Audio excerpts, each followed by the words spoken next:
नमस्कार प्रिय दर्शकों, सभी दर्शकों का हमारे YouTube चैनल में एक बार फिर से स्वागत है। दोस्तों, आज की कहानी में हम बात करेंगे कि औरतों की वे कौन सी 3 चीज़ें हैं जो हर पुरुष को देखते रहना चाहिए। दर्शकों, इससे पहले आपसे आग्रह करेंगे कि जो श्रोता हमारे चैनल पर पहली बार आए हैं, कृपया हमारे चैनल को सब्सक्राइब करें और बेल आइकन ऑन करें, जिससे प्रत्येक वीडियो की सूचना आप तक पहुंचती रहे।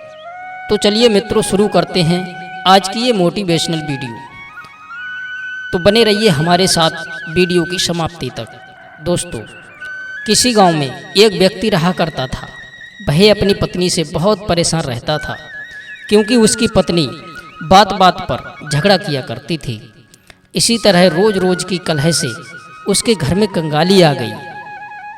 उसके घर में खाने पीने के लिए कुछ नहीं बचा और ना ही पहनने के लिए वस्त्र। वह व्यक्ति रोज रोज के झगड़े के कारण अपनी पत्नी से परेशान हो गया और परेशान होकर वह जंगल की ओर निकल जाता है। जंगल में उस व्यक्ति की भेंट एक साधु महाराज से हो जाती है। तो वह व्यक्ति साधु महाराज के पास बैठकर रोने लगता है। तो साधु महाराज उस व्यक्ति से पूछते हैं कि पुत्र, तुम क्यों रो रहे हो? तुम्हें क्या दुख है? मित्रों, वो आदमी साधु महाराज से कहता है कि महाराज, मेरे घर में मैं, मेरी पत्नी और मेरे 2 छोटे छोटे बच्चे हैं। मेरे घर में खाने के लिए लाले पड़े हैं और मेरी पत्नी बात बात पर मुझसे लड़ाई झगड़ा करती रहती है। मैं अपनी पत्नी को बहुत समझाता हूँ कि वो लड़ाई झगड़े ना करे, लेकिन इसके बावजूद भी वो कलह करती रहती है। इस वजह से मैं बहुत दुखी हूँ, इसलिए मैं घर छोड़कर आपकी शरण में आया हूँ। अब आप ही मुझे कोई उपाय बताइए कि मैं क्या करूं। तो साधु महाराज कहते हैं कि पुत्र, आज मैं तुम्हें ऐसी 3 चीज़ें बताऊंगा। जो भी पुरुष अपनी पत्नी की अगर ये 3 चीज़ें देखता रहता है, तो वो पुरुष अपने जीवन में कभी भी गरीब नहीं रहेगा और ना ही उसके घर में कभी लड़ाई झगड़े होंगे। तो साधु महाराज कहते हैं कि मैं तुम्हें जो 3 चीज़ें बताने के लिए जा रहा हूँ, उन 3 चीज़ों को हमेशा अपनी गांठ में बांध लेना। तो वे व्यक्ति कहता है कि महाराज, आप जल्दी से मुझे वो 3 चीज़ें बताइए जो हर पुरुष को अपनी पत्नी की 3 चीज़ें देखते रहना चाहिए। दोस्तों, तो वो साधु महाराज उस व्यक्ति को एक कहानी सुनाते हैं कि किसी नगर में एक सेठ और सेठानी रहते थे। उस सेठ का काफ़ी बड़ा व्यापार था। उन सेठ और सेठानी में काफ़ी प्रेम था। उन दोनों में कभी भी लड़ाई झगड़े नहीं होते और किसी भी प्रकार का कोई कलह नहीं होता था। इसलिए उनके घर में लक्ष्मी का वास रहता था और उनके व्यापार में दिन दुगना रात चौगुनी तरक्की हो रही थी। दोस्तों, उन सेठ और सेठानी में इतना प्रेम था कि उनके आस पड़ोस के लोग उन्हें देख कर के जलते थे। मित्रों, उन सेठ और सेठानी के प्रेम की मिसाल हर कोई देता था। धीरे धीरे यह चर्चा राजा तक पहुंच गई। जब सेठ और सेठानी के प्रेम की चर्चा राजा तक पहुंच जाती है, तो राजा भी सेठ सेठानी के प्रेम की मिसाल की दाद देने लगा कि हमारे राज्य में केवल एक पुरुष और स्त्री ऐसे हैं जिनके घर में कभी लड़ाई झगड़ा नहीं होता है। उन दोनों में इतना प्रेम है कि मैंने अपनी जिंदगी में कभी किसी को नहीं देखा। एक बार की बात है, राजा ने पूरे गांव में ढिंढोरा पिटवाया कि सभी अपने अपने घरों में दिया जलाकर रखें। तब रानी ने राजा से पूछा, महाराज, आप सभी के घरों में दिया क्यों जलवा रहे हैं? तो राजा रानी को बताता है कि दीपक प्रेम की निशानी होती है। जिसके घर में दिया जलता है उसके घर में हमेशा प्रेम बना रहता है। इसलिए मैं चाहता हूँ कि जो प्रेम सेठ और सेठानी में है, वैसा ही प्रेम सभी गाँव वालों में होना चाहिए। राजा की बात सुनकर के सभी गांव वाले अपने अपने घरों में दीपक जलाते हैं, लेकिन जैसे ही आधी रात होती है, सभी के घरों में दीपक बुझ जाते हैं, लेकिन उन सेठ और सेठानी के घर में दीपक नहीं बुझता है। दोस्तों, सेठानी अपने घर का दीपक इसलिए नहीं बुझने देती है कि दीपक प्रेम की निशानी है और उन दोनों में हमेशा हमेशा के लिए प्रेम बना रहे। इसलिए सेठानी दीपक को जलाकर रखती थी। मित्रों, सेठानी जो थी वो हमेशा अपनी मनमानी का काम किया करती थी, लेकिन सेठ को इस बात से कभी कोई परेशानी नहीं होती थी, क्योंकि सेठ बहुत ही समझदार था। वो सोचता था कि अगर मैं अपनी पत्नी के काम में रोक टोक करूंगा तो बिना वजह की कलह होगी, इसलिए सेठ सेठानी की कई बातों को अनदेखा कर देता था। सेठ इसलिए अनदेखा कर देता था ताकि उन पति पत्नी में प्रेम बना रहे। मित्रों, एक दिन की बात है, राजा और रानी अपनी छत पर खड़े होकर अपने नगर का नज़ारा देख रहे थे। राजा देखता है कि पूरे नगर में अंधेरा था, केवल सेठ और सेठानी का ही अकेला घर था जिसमें उजाला हो रहा था। तब राजा रानी से कहता है कि देखो रानी, सेठ और सेठानी में कितना प्रेम है। सभी के घरों में दीपक बुझ गया है, केवल सेठ और सेठानी के घर में ही दीपक जल रहा है। इसका मतलब यह है कि सेठ और सेठानी में बहुत ही ज़्यादा प्रेम है। तब रानी कहती है, महाराज, सेठ और सेठानी में प्रेम इसलिए है कि सेठानी बहुत समझदार है। रानी की बात सुनकर के राजा कहने लगा, नहीं रानी, यहाँ पर सेठ समझदार है, सेठानी नहीं, इसलिए उनके घर में लड़ाई झगड़े नहीं होते हैं। दोस्तों, राजा और रानी में इसी प्रकार की बहस होने लगती है कि रानी कहती है कि सेठानी समझदार है और राजा कहता है कि सेठ ज़्यादा समझदार है। इसी बात को लेकर राजा और रानी में काफ़ी बहस छिड़ जाती है। तब राजा कहता है कि देखो रानी, हमें बहस करने की ज़रूरत नहीं है, क्यों ना हम दोनों की एक परीक्षा ले लें। जो परीक्षा में पास होगा वही समझदार होगा। मित्रों, राजा की इस बात से रानी सहमत हो जाती हैं और उन दोनों की परीक्षा लेने के लिए तैयार हो जाती हैं। दोस्तों, तब राजा अपने महल में जाकर अपने दास दासियों को बुलाता है। राजा अपने दास दासियों से कहता है कि जाओ, तुम सेठ के पास जाओ और मैं जो कहता हूँ वो जाकर के सेठ से कहना। दोस्तों, राजा की बात सुनकर के वो दासी उस सेठ के पास जाती है। उस समय सेठ की पत्नी घर पर नहीं थी। तब वो राजा की दासी उस सेठ से कहती हैं कि मैं राजमहल से आई हूँ और मुझे राजा ने भेजा है। तब सेठ कहते हैं कि बताइए, राजा ने क्या समाचार भेजा है मेरे लिए। तो दासी कहने लगी कि हे सेठ जी, राजा ने मुझसे कहा है कि अगर सेठ अपनी पत्नी को छोड़ देते हैं तो मैं सेठ को बहुत सारे हीरे जवाहरात दूंगा और तुम्हें अपने दरबार में एक अच्छी पोस्ट पर नौकरी भी देंगे। और दूसरी बात, राजा ने कहा कि अगर तुम अपनी पत्नी को मार देते हो तो तुम्हें राज्य का आधा हिस्सा दे देंगे।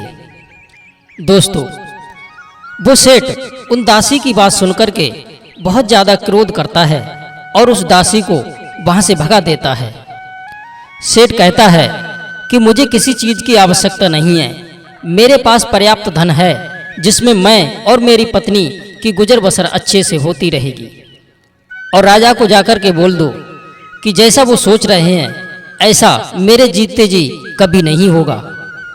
मित्रों, उस सेठ की बात सुनकर के वो दासी अपने महाराज के पास चली जाती है और वो दासी महाराज को सारी बातें बता देती हैं।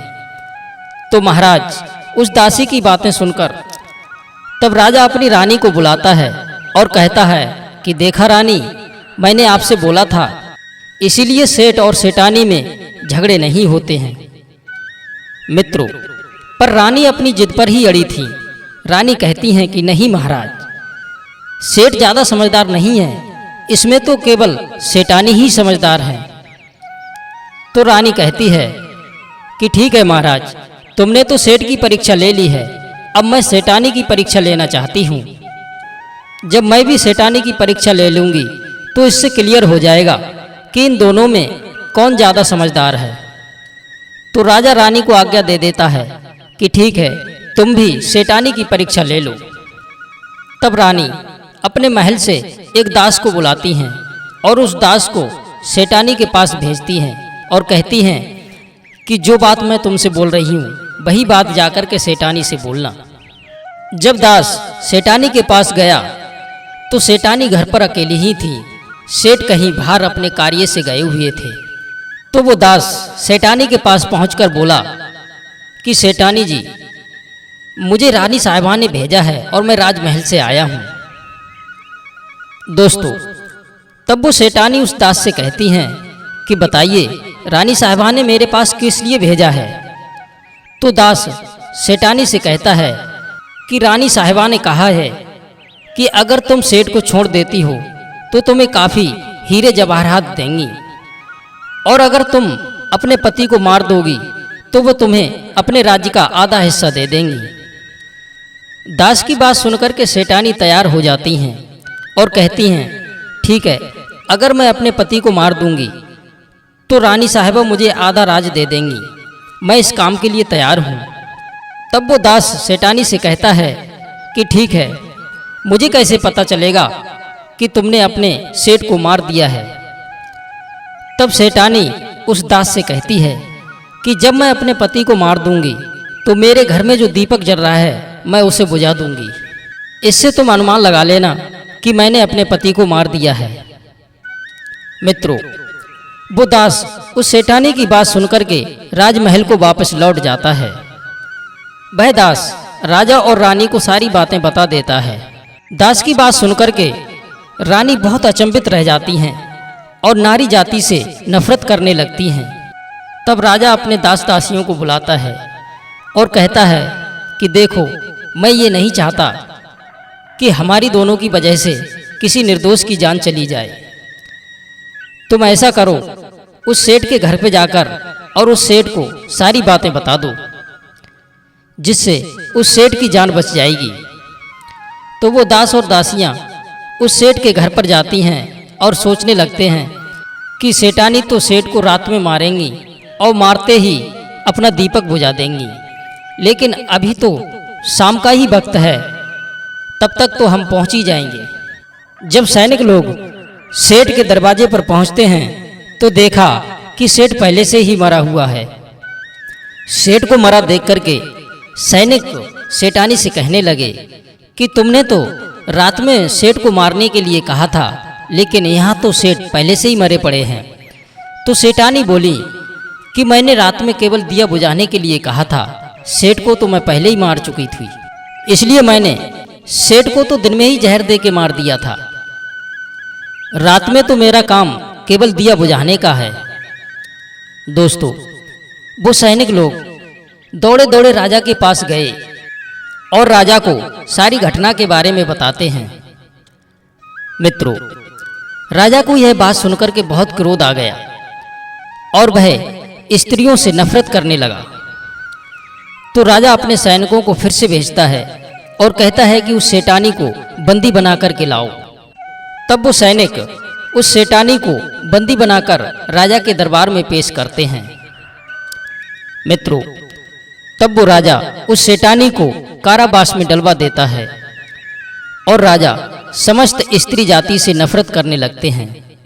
मित्रों, यह कहानी वो साधु महाराज जी उस व्यक्ति को सुना रहे थे। तब साधु महाराज उस व्यक्ति से कहते हैं कि अब तो तुम्हें समझ में आ गया होगा कि स्त्री की कौन सी 3 चीजें हैं जो पुरुष को हमेशा देखते रहना चाहिए। तब वो आदमी साधु महाराज से कहता है कि महाराज, मुझे अभी भी समझ में नहीं आया कि वो कौन सी 3 चीजें हैं जो हर पुरुष को अपनी स्त्री में देखते रहना चाहिए। तब साधु महाराज उस व्यक्ति को समझाते हैं कि सबसे पहली चीज पुरुष को अपनी स्त्री में ये देखना चाहिए कि वो कहाँ आती है और कहाँ जाती है। कोई भी पुरुष अगर अपनी स्त्री में ये देखता है कि वो कहाँ आ रही है और कहाँ जा रही है, तो ऐसे में कभी भी उसके घर में लड़ाई झगड़े नहीं होते हैं, तो वो अपनी पत्नी के ऊपर नियंत्रण कर लेता है। और दूसरी चीज, अपनी पत्नी के अंदर ये देखना चाहिए कि उसकी पत्नी की बोलचाल कैसी है, वो अपने पति की इज्जत कर रही है या नहीं कर रही है, वो अपने पति की बात मानती है या नहीं मानती है। जो स्त्री अपने पति की बात नहीं मानती है या अपने पति की इज्जत नहीं करती है, तो वो स्त्री अपने पति के साथ कुछ भी कर सकती है, जैसा कि उस सेठानी ने अपने सेठ के साथ में किया था। इसलिए हर पुरुष को अपनी पत्नी में ये चीज देखना जरूरी है। और तीसरी चीज साधु महाराज बताते हैं कि हर पुरुष को अपनी स्त्री के चाल चलन जरूर देखना चाहिए। जो पुरुष अपने पत्नी के चाल चलन देखता है और उस पर कंट्रोल करता है तो उसके घर में कभी भी लड़ाई झगड़ा नहीं होता है। मित्रों, जो स्त्रियां अपने घर में अपनी मनमानी चलाती हैं और अपने पति की बात नहीं मानती हैं तो उनके घर में इस तरह की मुसीबतें आती रहती हैं। मित्रों, ये 3 बातें वो साधु महाराज उस व्यक्ति को बताते हैं। मित्रों, तब वो आदमी इन 3 चीज़ों को अपनी गांठ में बांध लेता है और साधु को प्रणाम करके अपने घर वापस लौट जाता है। दोस्तों, उम्मीद करते हैं कि आपको इस कहानी से बहुत कुछ सीखने को मिला होगा, तो कहानी को लाइक और शेयर अवश्य करें। आप सभी दर्शकों का बहुत बहुत धन्यवाद। जय श्री कृष्णा, जय श्री राधे।